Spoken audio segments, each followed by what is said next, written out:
The poacher, the professional thief. The poacher is the guy who contributes absolutely nothing until the ball is 2 meters from goal. Then suddenly he's there, like a rat who learned finishing. He doesn't build up, he doesn't press, he doesn't link play. He just waits, he lurks. He breathes in your center back's blind spot like a horror movie villain. The idea is simple: stay close to goal, attack rebounds, and punish mistakes instantly. Filippo Inzaghi made a career out of looking offside for 89 minutes, then scoring the winner like it was destiny. Chicharito did the same thing with less elegance and more chaos. It works because defenses relax for 1 second. And the poacher turns that second into a goal. But the dark side is obvious. If the team can't create chances, the poacher becomes a spectator in boots. And once you're behind, suddenly your elite striker looks like a guy who got lost on the pitch. Now imagine the opposite, a striker who does everything except stay up front. The false nine, the striker who refuses to be a striker. A false nine is football's greatest prank. You mark the striker and he disappears. Instead of camping between center backs, he drops into midfield and drags defenders into a decision they hate. Follow him and leave space behind, or stay back and let him turn. The idea is simple: abandon the front line, create overloads, and turn the defense into a guessing game. Pep Guardiola made it legendary when Lionel Messi started playing striker by not playing striker at all. Center backs stepped out, Barcelona's wingers ran into the gaps, and suddenly elite defenses looked like headless chickens. It works because defenders are trained to protect zones. The false nine destroys those zones by moving like he's not supposed to exist. But the risk is brutal. If the false nine can't turn or pass under pressure, you've basically removed your striker for no reason. It's genius, unless it turns into possession with no punch. And speaking of punch, some forwards don't confuse you, they just run through you. The target man, human battering ram.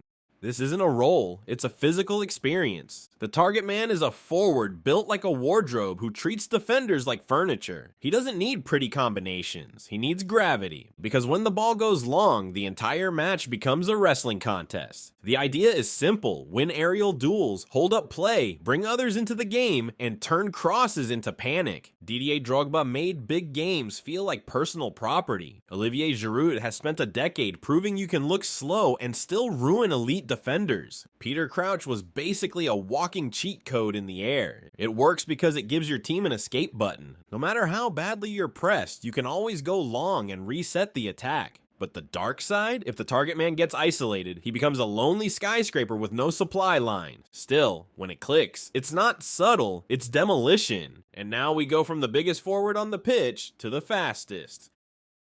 The speedster, the depth assassin.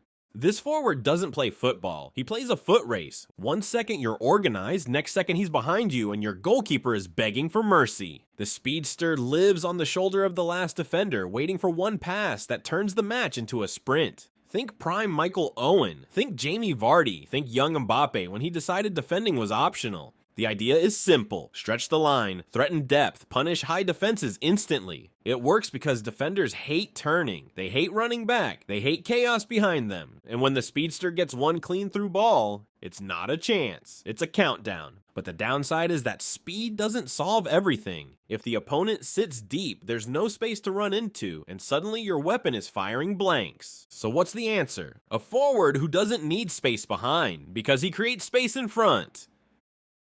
The pressing forward, the defensive striker.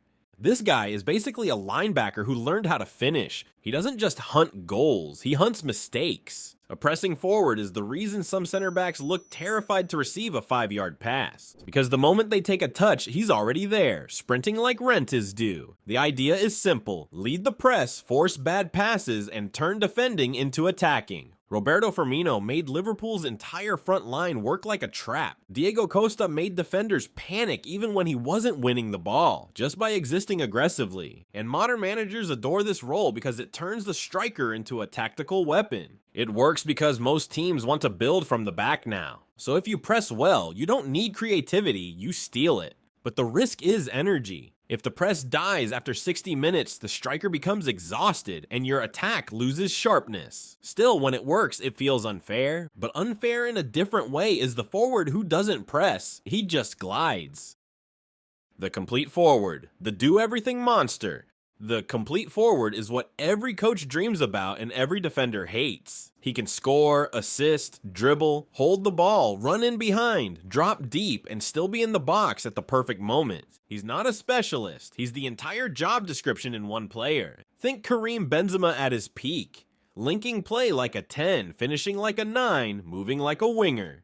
Think Harry Kane when he started playing striker and quarterback at the same time. Think Luis Suarez in his prime when he was equal parts genius and chaos. The idea is simple: be the attack. He adapts to the match and gives the team solutions instead of problems. It works because defenses can't solve him.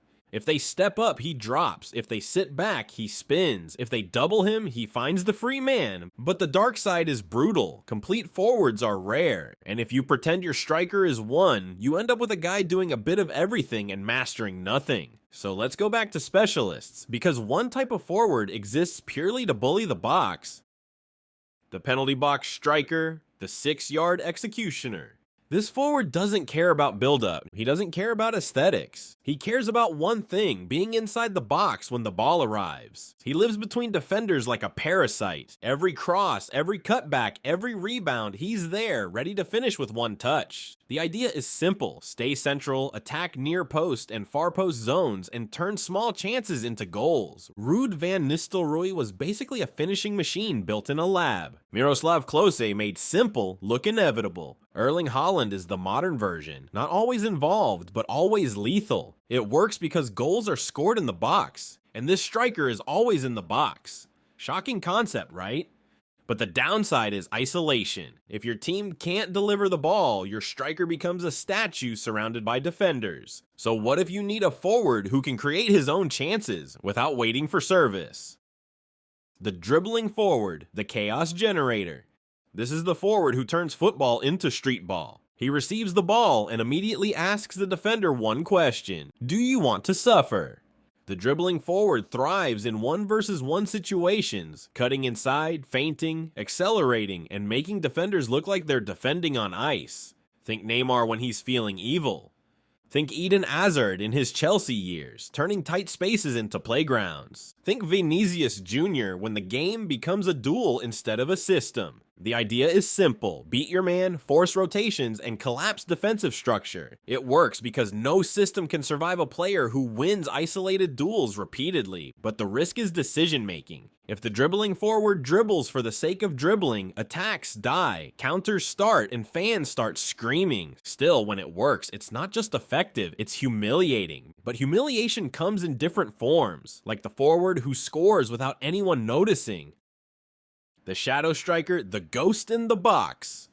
The shadow striker is the guy who isn't supposed to be your main scorer, and then ends the season with 20 goals. He plays off the main striker, arriving late, slipping into gaps, and attacking spaces defenders don't track because they're too busy panicking about the real striker. The idea is simple: let someone else attract attention, then strike in the chaos. Thomas Muller made an entire career out of drifting into forgotten pockets and ruining defenses with awkward brilliance. Dele Alli at his best was a pure second-wave finisher, arriving like a thief at the perfect time. It works because defenders mark what they can see. The shadow striker attacks what they forget. But the downside is dependency. If the main striker doesn't occupy defenders, the shadow striker gets picked up and disappears. So what happens when a forward doesn't just exploit space, but actively creates it for everyone else? The decoy forward, the space creator. This role is pure tactical sabotage. The decoy forward doesn't score the goal. He makes the goal possible. He drags center backs away, runs channels, pins defenders, and basically sacrifices his own stats so others can feast. It's the striker equivalent of being the drummer in a band. No one praises you, but everything collapses without you. The idea is simple: move defenders, open lanes, and create space for runners. Benzema did this for Cristiano Ronaldo for years, turning Madrid's attack into a machine. Mario Mandzukic did the dirty work in systems where elegance wasn't the priority. It works because defenses follow movement, and the decoy forward controls that movement like he's holding the strings. But the dark side is obvious. If your teammates don't exploit the space you create, you just look like a striker who runs a lot. Now, after all that, let's talk about the forward that modern football quietly worships. The inside forward, the winger who becomes the striker. This is the forward who starts wide and ends up scoring like a number 9. He's technically a winger, but spiritually he's a striker with a better haircut. Instead of hugging the touchline and crossing, he cuts inside into shooting zones and attacks the box like a second striker. Think Cristiano Ronaldo's evolution from winger to goal machine. Think Mohamed Salah arriving at the back post like it's scripted. Think Prem Thierry Henry, drifting from the left and finishing like it was art. The idea is simple. Start wide, pull defenders apart, then attack the goal from angles they can't control. It works because fullbacks get isolated, center backs get dragged, and suddenly the box is full of problems. But the risk is balance. If everyone wants to cut inside, the team loses width and attacks become predictable. Still, when it's done right, it's the cleanest way to turn wide play into goals. And it proves one thing: football forwards aren't just strikers anymore. They're roles, weapons, tricks, personalities.